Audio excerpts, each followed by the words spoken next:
Assalamualaikum warahmatullahi wabarakatuh. Kembali lagi di Lulu Jurnal Channel.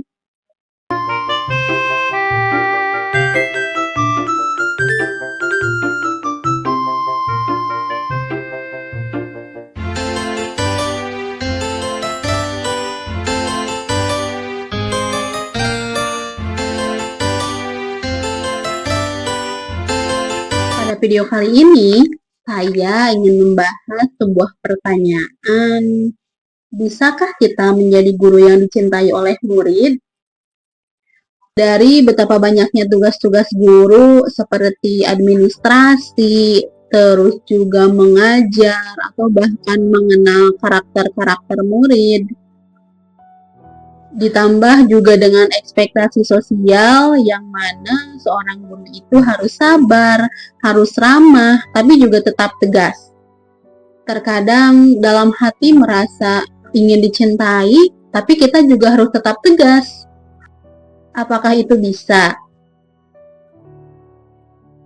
Kita ingin menjadi guru yang dicintai oleh murid-muridnya, tapi di sisi lain kita juga harus tegas, harus mendisiplinkan mereka. Beberapa hal yang menjadi pengalaman saya saat di dalam kelas. Pengalaman pertama saat itu ketika ada murid saya yang dalam beberapa kali pertemuan dia selalu saja tertidur di dalam kelas. Sebelum saya mulai ke pembelajaran, saya lihat dia masih berkeliling, dia masih mengobrol dengan temannya. Tetapi ketika saya mulai menjelaskan, anak itu mulai tidur di bangkunya yang paling belakang, atau terkadang minta pindah pada teman yang paling belakang. Ketika sudah berlalu 2 minggu, saya merasa saya harus mengobrol dengan anak itu. Dan dapatlah kesempatan untuk mengobrol dengan dia. Saat itu tidak dalam jam pelajaran, saat itu di jam istirahat. Saya melihat dia diam seorang diri di depan kelasnya. Lalu saya hampiri anak itu dan saya tanyakan kepadanya, boleh gak kalau ibu nanya? Dan anak itu mempersilahkan. Saya bertanya, kenapa sih kalau setiap pembelajaran ibu lihat kamu tidur? Di luar jam sekolah biasanya kamu ngapain? Awalnya dia tidak ingin terbuka. Dia hanya bilang, gak apa-apa kok bu, tanpa alasan yang jelas. Dia mempertahankan jawabannya, gak apa-apa bu. Ya terus kenapa setiap pembelajaran ibu, kamu selalu tidur? Saya tunggu jawabannya tanpa mendesak. Dan akhirnya dia menyampaikan sesuatu. Bu, saya tuh kadang capek. Terkadang di rumah tuh rasanya kayak gimana ya? Tidak ada apa-apa, tapi terkadang saya susah untuk tidur di malam hari.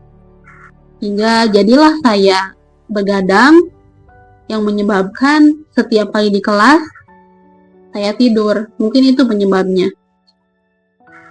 Saya tanya, apakah ada masalah internal? Dan ternyata jawabannya iya. Dia punya masalah di rumahnya.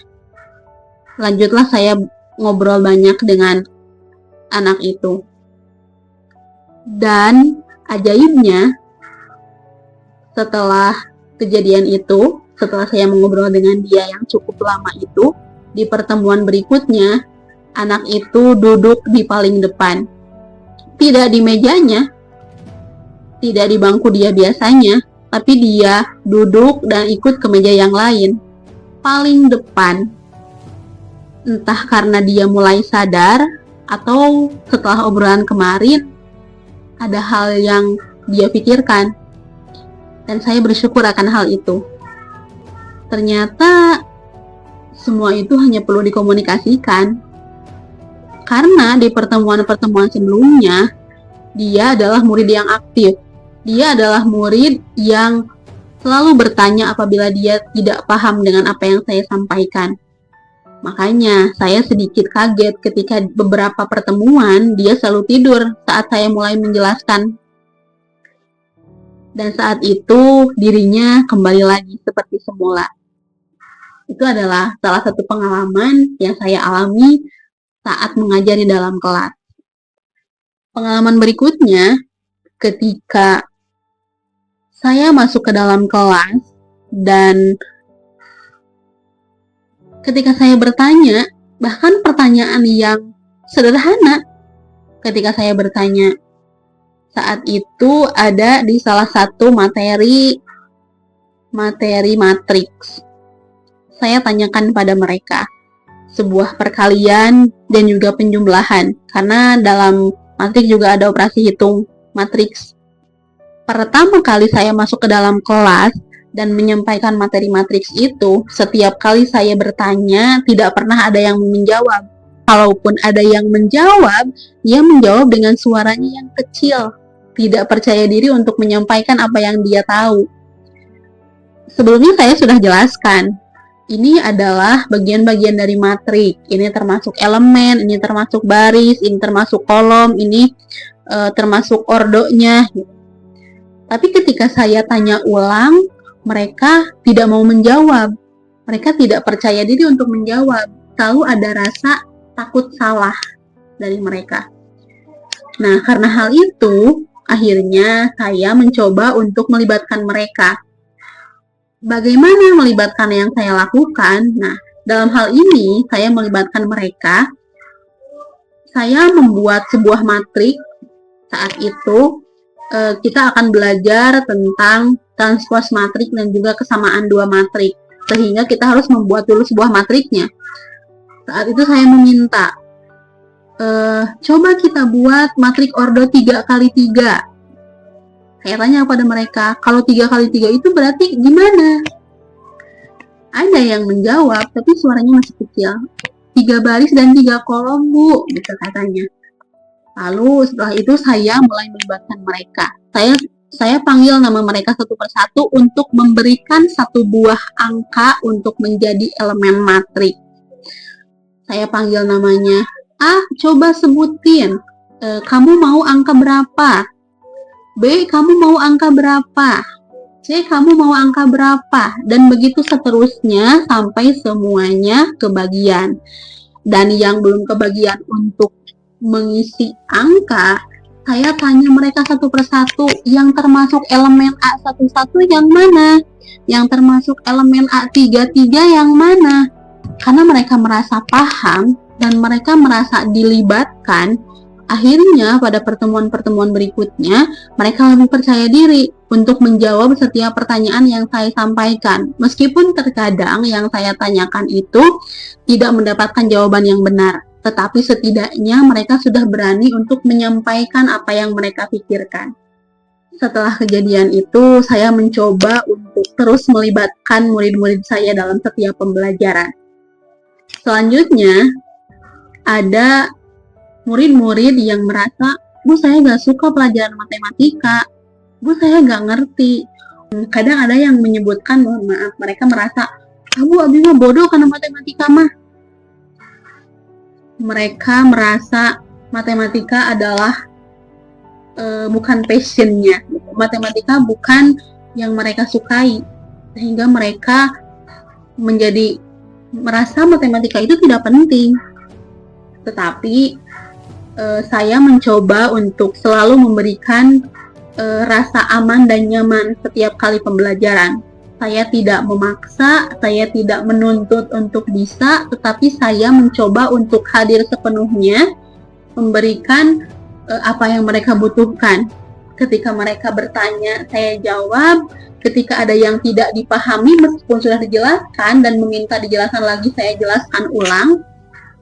Dan hal-hal sederhana yang saya rasa itu adalah suatu hal yang kecil, tetapi seiring berjalannya waktu, karena saya yang hadir sepenuhnya, karena saya yang selalu ada, karena saya yang selalu terbuka untuk mereka merasa nyaman dan aman untuk belajar matematika.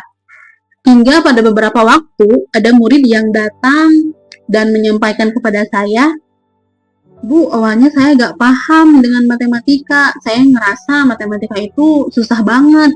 Tapi ternyata kalau misalkan kita ngerti, gak susah-susah banget ya Bu. Ternyata saya bisa kok mengerjakannya. Banyak hal-hal positif yang saya dengar dari mereka setelah mereka belajar dengan nyaman di kelas matematika.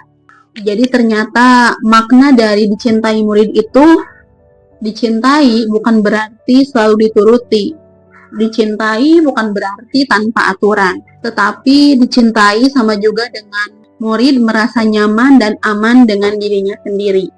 Sehingga saya menyimpulkan, saya dicintai itu ketika saya hadir sepenuhnya di dalam kelas, saya menegur anak-anak yang saya sayang dengan empati, saya menghargai setiap proses yang mereka lakukan, dan saya selalu berusaha untuk menciptakan kelas sebagai ruang yang aman bagi mereka. Ketika semua hal itu saya lakukan, saya merasa bahwa saya dicintai oleh murid-murid saya. Lalu untuk menjawab pertanyaan, bisakah kita menjadi guru yang dicintai oleh murid? Jawabannya adalah bisa, tetapi dicintai tidak secara instan saat itu juga, dan dicintai membutuhkan proses yang panjang. Semoga apa yang saya sampaikan ada kebermanfaatan dan semoga menjadi inspirasi. Jadi mari kita lanjutkan perjalanan kita yang masih panjang ini dan jadikan diri kita menjadi seorang guru yang dicintai oleh murid-muridnya.